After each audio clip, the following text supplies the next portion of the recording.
Now we're going to take a look at bonding in complex ions. When a complex ion is formed, each ligand donates an electron pair to the metal ion. The ligand acts as a Lewis base, and the metal ion acts as a Lewis acid. This type of bond is called a coordinate covalent bond since both shared electrons originate from one atom in the pair. In terms of valence bond theory, the filled orbital of the ligand overlaps with an empty orbital of the metal ion. The valence bond model proposes that the geometry of the complex ion depends on the hybridization of the metal ion. Now let's talk about hybridized orbitals and bonding in the octahedral chromium hexaamine plus 3 ion. So here we have a complex. We have to figure out, first of all, how many d-shell electrons we have with the chromium here. The whole complex is a plus 3 ion. The ammonia groups, acting as ligands, have no charge. Therefore, the plus 3 charge can only come from chromium. Therefore, it's a plus 3 chromium ion in the complex. If we go down to our periodic table, we know now that the chromium has to lose 3 electrons. It's going to lose the 2 4s electrons first, then it's going to lose 1 more electron, leaving behind 1, 2, 3 electrons in the D shell. Now we have 6 amine groups, or ammonia molecules approaching as ligands, bringing 6 pair of electrons with them. Where are they going to bond? They're going to bond not in separate 3d, 4s, and 4p orbitals, but rather there'll be a hybridization to form d2sp3 hybridized orbitals.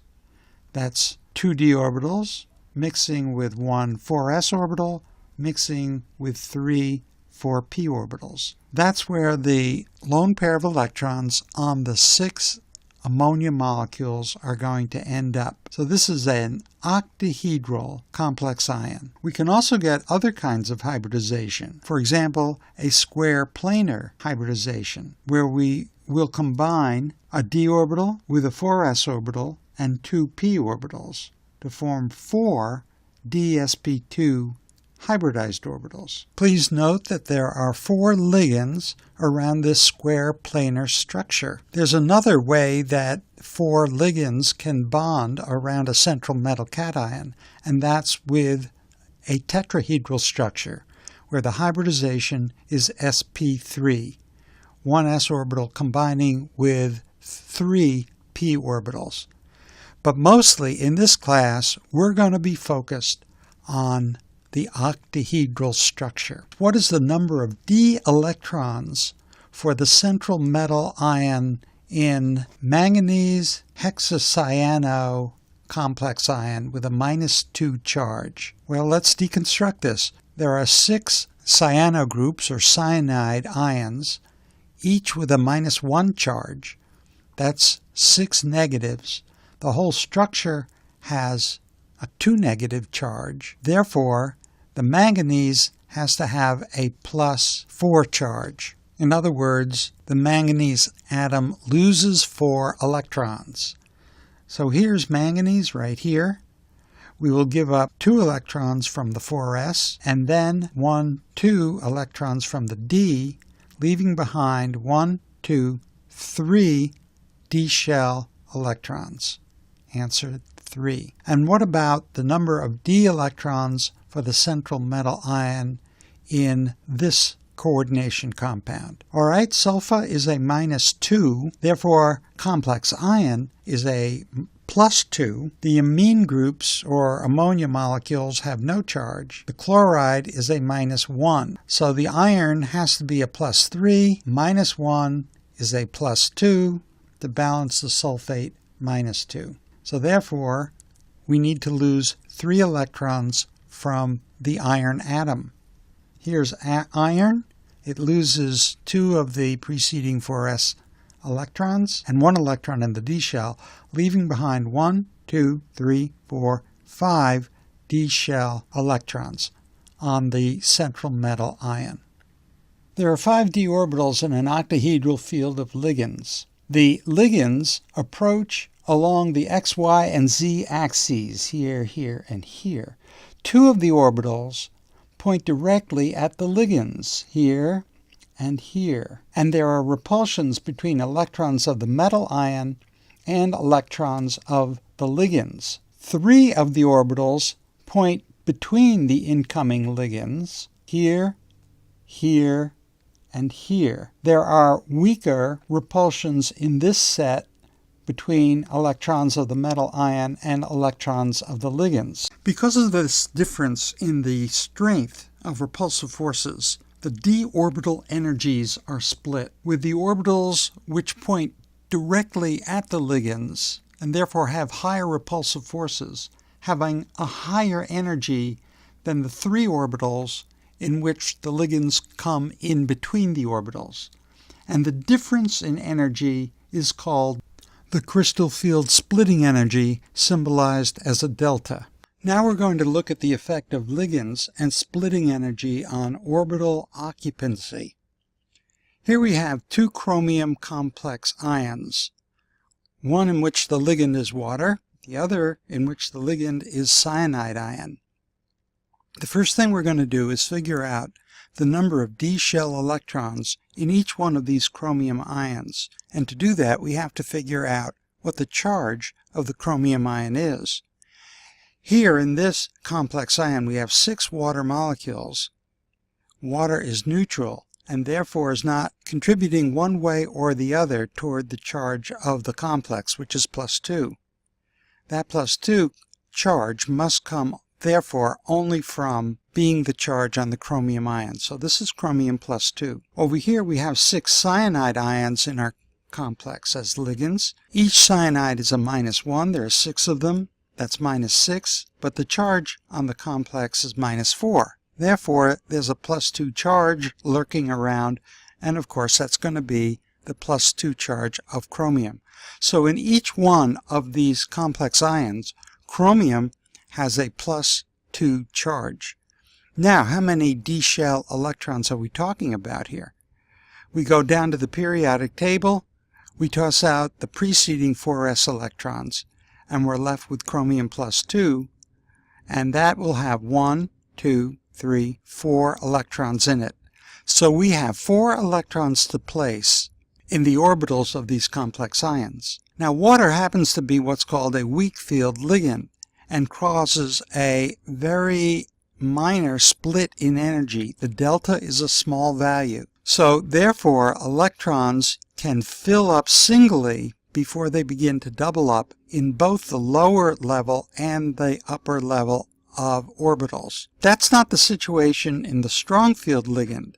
Cyanide causes a large delta between the 2 sets of orbitals, and electrons would rather pair up in the lower level than make the jump to fit in singly in the upper level. So here we see a different distribution of electrons, with one orbital holding a pair of electrons and then 2 singles.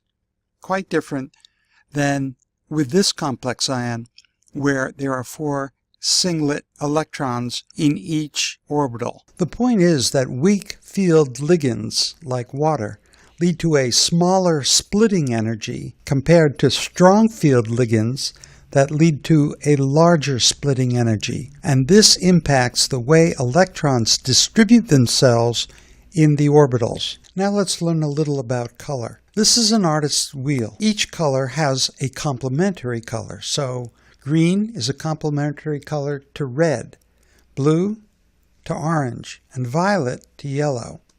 The color that an opaque object exhibits depends on the wavelengths of light that it absorbs and the wavelengths of light that it reflects. An object will have a particular color because it reflects light of that color, or it absorbs light of the complementary color. So what is the relationship between crystal field strength and the color of the complex ion? Well, the colors of complex ions are due to electronic transitions between the split d sublevel orbitals. When an electron jumps from a lower energy level to a higher energy level, it absorbs energy.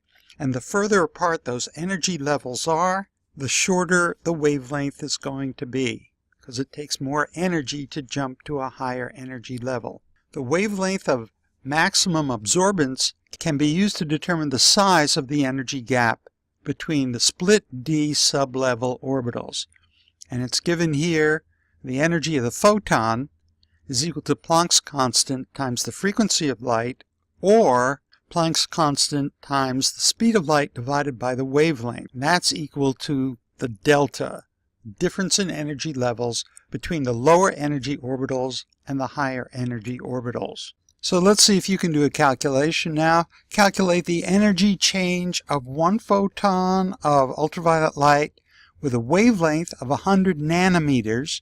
Now a nanometer is 1 times 10 to the minus 9 meters. And the equation is delta E equals h nu, or delta E equals hc divided by lambda, where n equals 1 for one photon. Planck's constant is 6.26 times 10 to the minus 34 joules per second. Speed of light is 3 times 10 to the 8 meters per second. Turn your playback off, do the calculation, come back and check your work. All right, here we go. Here's the equation. H, Planck's constant, is 6.26 times 10 to the minus 34 joules seconds times 3 times 10 to the 8 meters per second for the speed of light, divided by 100 times 10 to the minus 9 meters. You want to convert to meters because the speed of light is in meters. You want meters to cancel out. Seconds is going to cancel out, and leave your answer as 2 times 10 to the minus 18 joules. Let's look at crystal field theory now. Crystal field theory explains color and magnetism in terms of the effect of the ligands on the energies of the d orbitals of the metal ion.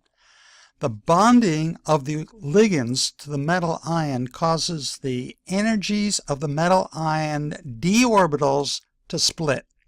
Although the d orbitals of the unbonded metal ion are equal in energy, they have different shapes and therefore different interactions with the ligands. The splitting of the d orbitals depends on the relative orientation of the ligands. Let's look at the color of hexaaqua titanium plus 3.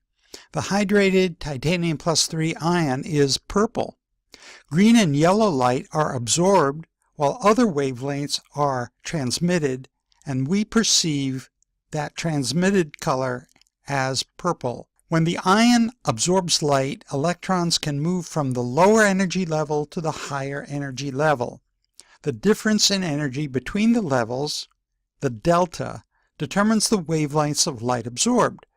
The visible color is given by the combination of wavelengths transmitted. So if a complex is red in color, it is transmitting red light and absorbing yellow-green light.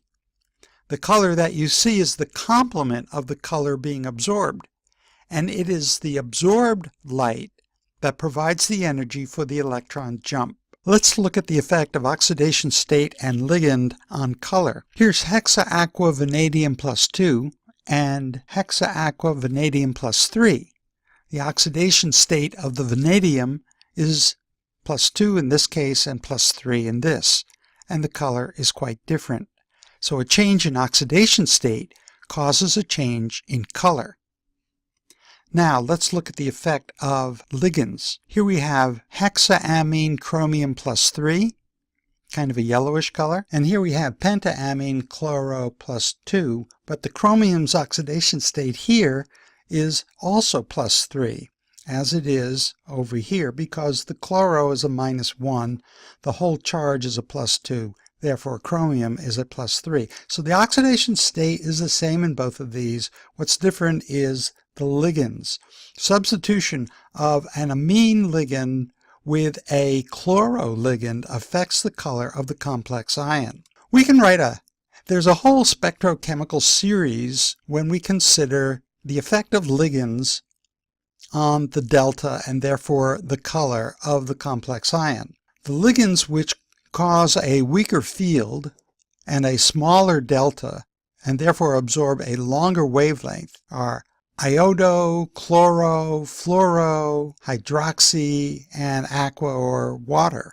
These all are weaker field ligands. And as we proceed to the right, we get amine and ethylene diamine and nitro and cyano and carboxy. The delta becomes larger and there's a stronger field effect. And therefore, the wavelength of light absorbed gets shorter and shorter. It takes less energy to move an electron when there's a weaker field ligand than when there is a stronger field ligand. So let's do a problem now. Rank the ions hexa-aqua titanium 3+, hexaamine titanium 3+, and hexacyano titanium 3- in terms of delta and of the energy of visible light absorbed. So the formulas show that titanium has an oxidation state of +3 in all three ions. The aqua or water ligand has no charge, therefore the +3 comes from solely the titanium. Likewise with the amine or ammonia molecule, it is neutral. The +3 charge comes solely from titanium. And the cyano group, where cyanide is -1, there are 6 of them, that's -6, but this thing has a -3 charge on it, therefore the titanium has to be +3. So the oxidation state in all three is +3. Now we rank the ligands by crystal field strength. The stronger the ligand, the greater the splitting, and the higher the energy of light absorbed. So the ligand field strength is first the cyanide group, then the ammonia molecule or amine group, and then the aqua or water group. So the relative size of the delta and the energy of light absorbed will be as follows. First the hexacyano group, then the hexaamine group, and then the hexa-aqua group. Okay, so here's another problem. 4 ligands, A, B, C, and D, form complexes with a particular metal ion. The complex with ligand A has a green color, with ligand B a yellow color, with C a blue color, and with D a red color. Which of these ligands produces the largest delta? I'll give you a hint on this. The color of the complex is the complement of the color absorbed. Of course, it's the color absorbed that causes the electron transitions. The other hint is, have you met Mr. Roy G. Biv yet? Roy G. Biv stands for red, orange, yellow, green, blue, indigo, and violet, and they're listed in order of increasing energy and decreasing wavelength. Remember, the shorter the wavelength, the more energetic a photon is. Turn your playback off, think about it, and then decide. All right, here we go. The complex with ligand A has a green color. So we see or perceive green, but it's absorbing red light, the complement of green. And red light is the least energetic of all the colors in the visible electromagnetic spectrum.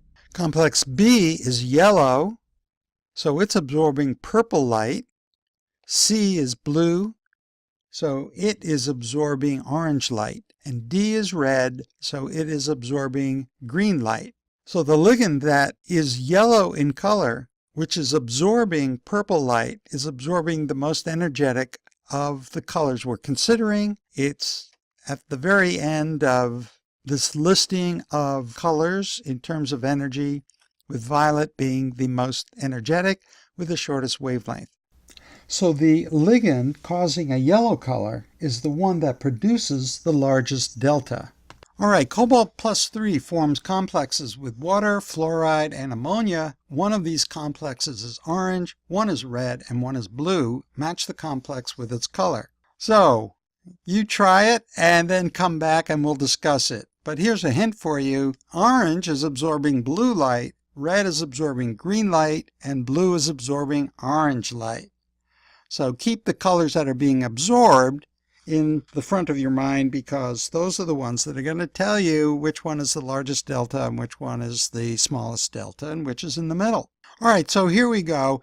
Here are the ligands we're concerned with, one is water, one is fluoride, and one is ammonia. Ammonia is the most energetic, causes the greatest delta, and therefore will be absorbing the most energetic light. Fluoride is causing the smallest delta and will be absorbing the least energetic light, and water's in the middle. So here's our color wheel. Let's look at the colors actually being absorbed. One is blue, one is green, one is orange.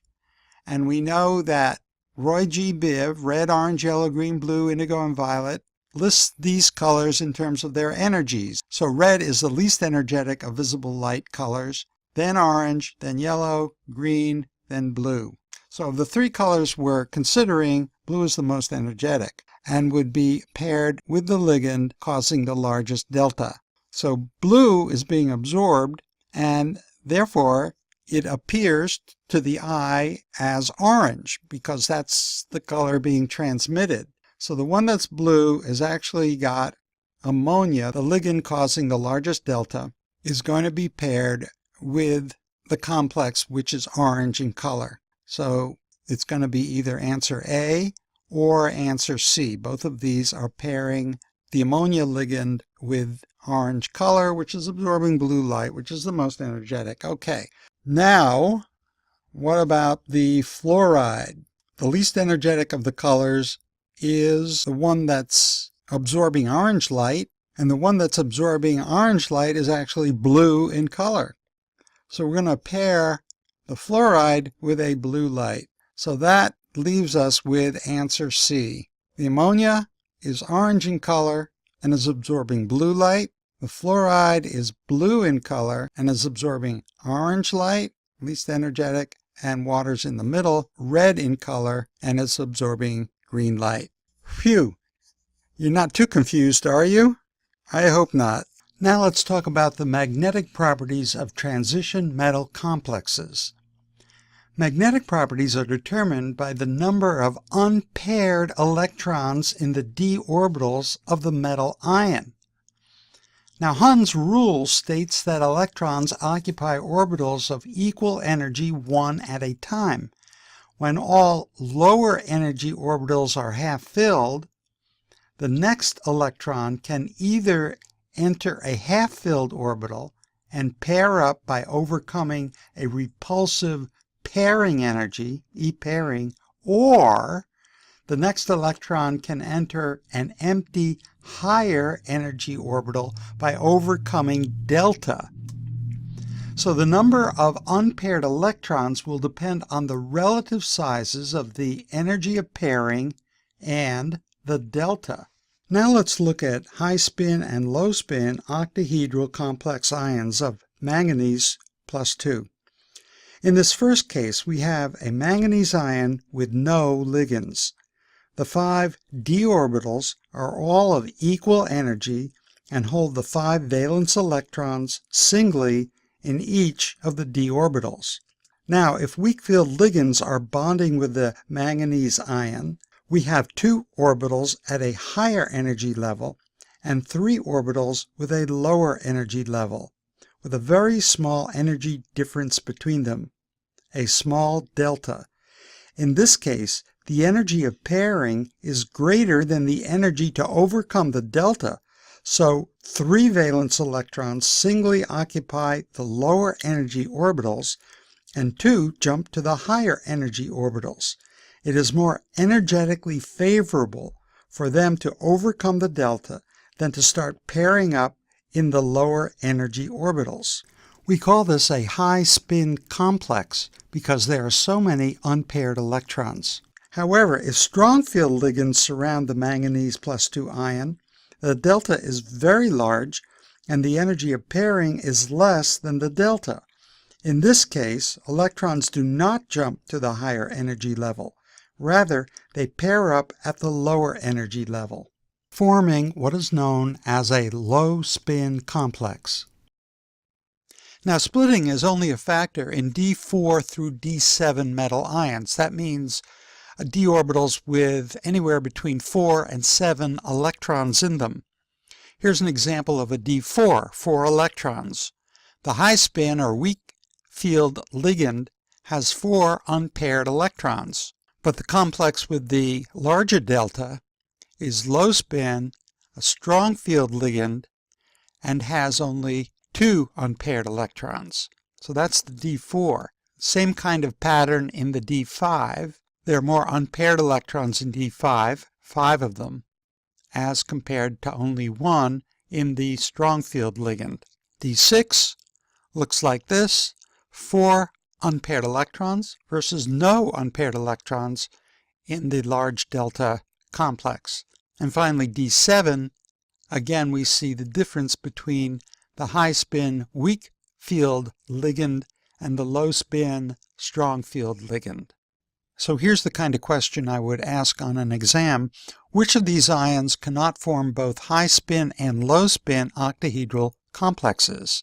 Titanium +3, cobalt +2, iron 2+, and copper 2+. And really, what this question is asking for is which of these ions have either less than 4 or more than 7 d shell electrons. So let's go through and figure out the number of d shell electrons each one has. Titanium 3+ loses the preceding 4s electrons, that's 2, and it loses 1 more, so it only has 1 d shell electron. So number 1 is definitely not going to form both high spin and low spin octahedral complexes. 2 is cobalt 2+. We'll lose the preceding 4s2 electrons. Now we have cobalt and all the electrons in the d shell 1, 2, 3, 4, 5, 6, 7. That's going to form high spin and low spin octahedral complexes. Iron 2+, lose the preceding 4s2 electrons, and we have 1, 2, 3, 4, 5, 6 d shell electrons, so it's not iron. How about copper 2+, lose the preceding 4s electrons, and we have 1, 2, 3, 4, 5, 6, 7, 8, 9 d shell electrons. So this copper ion is not going to form both high spin and low spin octahedral complexes. Answer is titanium 3+ and copper 2+, which is 1 and 4. Answer is D. Okay, hexacyanomanganate 3 ion is a low spin complex. That means a large delta. Is this complex paramagnetic or diamagnetic? So if it has any unpaired electrons, it's paramagnetic. If they're all paired up, it's diamagnetic. So the first thing to do is to figure out how many d shell electrons you're talking about with manganate 3 ion. So we remove the preceding 4s2 electrons, that's a +2, and then 1 more electron. So we have 1, 2, 3, 4. So manganate 3+ is a D4 ion. So drawing out our orbitals, we put our 4 electrons in the lower energy orbitals at the bottom. There are still 2 orbitals with unpaired electrons in them, and therefore this is going to be a paramagnetic complex. So let's try these two. For each of the 2 octahedral complex ions, hexa-aqua iron 3+ and hexacyano iron 4-, draw an energy diagram showing orbital splitting, predict the number of unpaired electrons, and identify the ion as low spin or high spin. So turn your playback off, try it, and come back, we'll discuss it. Okay, here we go. Hexa-aqua iron 3+. Water is neutral, so the +3 charge on the complex must come from the iron. Iron is a 3+. So how many d shell electrons are we talking about? We lose the 2 electrons from the preceding 4s and 1 more to give us an iron 3+, which is then 1, 2, 3, 4, 5 d shell electrons. So iron 3+, 5 d shell electrons. Now how about hexacyano iron 4-? All right, each cyanide ion is a -1. There are 6 of them. That's -6. This thing has a 4- charge. Therefore, the iron ion has to be a 2+, and it's going to have 6 d shell electrons because you take out the preceding 4s electrons, that's your +2 charge, and you're talking about 1, 2, 3, 4, 5, 6 d-shell electrons. So now let's go ahead and put them in their boxes. We have 5 d-shell electrons for the hexa-aqua iron 3+. It is a high spin, small delta complex ion, so we have 5 unpaired electrons. But with the low spin, large delta hexacyano iron 4-, all 6 of the d-shell electrons are paired up in the lower energy shell because they'd rather pair up than make this big energy jump because of the large delta to the higher energy d orbital. This one is going to be paramagnetic. This one is going to be diamagnetic because there are no unpaired electrons on this hexacyano iron 4- ion. So how many unpaired electrons are there in the complex hexafluorocobaltate 3-? Turn your playback off, try it, and come back. We'll discuss it. Okay, here we go. First we have to figure out how many d-shell electrons we're talking about. First, what is the charge on the cobalt ion? We know the complex is 3-. We have 6 fluoride ions here. Each fluoride ion is -1. There are 6 of them. That's -6. This thing has a -3 charge. Therefore, cobalt has to be +3. So we will remove 2 of the preceding 4s electrons. That's a +2. And 1 more from the d shell, which gives us 1, 2, 3, 4, 5, 6 d-shell electrons. So it's cobalt 3+ with 6 d-shell electrons. Now we're talking about fluoroligands, and fluoride is a weak field ligand with a high spin. So when we construct our d orbital boxes, we put the boxes close together and we fill in our 6 d-shell electrons like this, pairing up 2 of them in the lower energy level and having 4 unpaired electrons in the other orbitals. So the answer to this is it's high spin, it's got 4 unpaired electrons in the complex ion.